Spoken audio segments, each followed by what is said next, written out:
ఆంధ్రప్రదేశ్లో నామినేటెడ్ పదవుల కసరత్తు కొలిక్కి వస్తుంది. ఈ నెల 30న ఉగాది పర్వదినాన మూడో విడత జాబితా విడుదల చేయాలని టీడీపీ అధిష్టానం నిర్ణయానికి వచ్చింది. అయితే ఈసారికి వ్యవసాయ మార్కెట్ కమిటీల భర్తీకే పరిమితం కావాలని భావిస్తుండటంతో కీలకమైన కార్పొరేషన్లను ఆశిస్తున్న ఆశావాహులకు నిరాశ తప్పదని చెప్పుకోవాలి.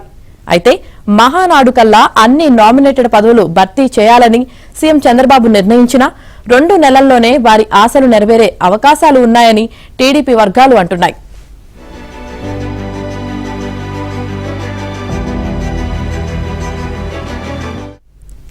కూటమి అధికారంలోకి వచ్చాక గత ఏడాది సెప్టెంబర్లో నామినేటెడ్ పోస్టుల భర్తీకి శ్రీకారం చుట్టింది.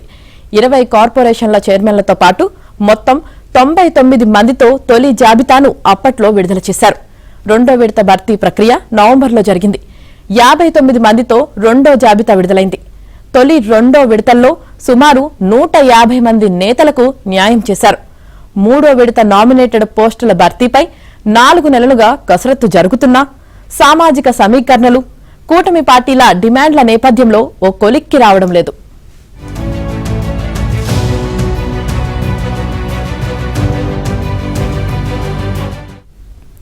ఎట్టకేలకు ఏఎంసీ చైర్మన్లతో మూడో విడత జాబితాకు తుదిరూపు ఇస్తున్నారు.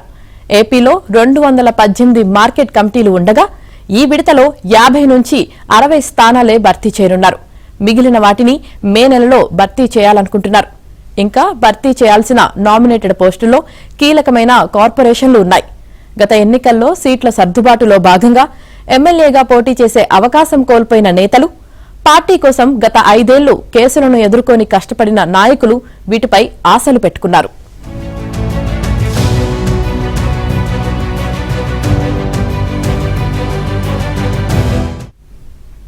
మొత్తం 60 ముఖ్యమైన కార్పొరేషన్లతో పాటు ప్రధానమైన 21 ఆలయాల చైర్మన్లు, కమిటీలను కూడా నియమించాల్సి ఉంది.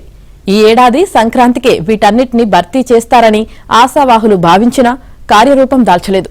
ఊరించి ఉగాదికి భర్తీ చేస్తామని సాక్షాత్తు సీఎం చంద్రబాబే ప్రకటించారు.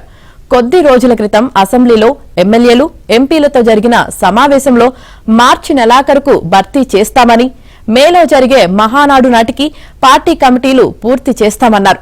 ప్రస్తుతం అది కూడా కార్యరూపం దాల్చే పరిస్థితి కనిపించడం లేదు.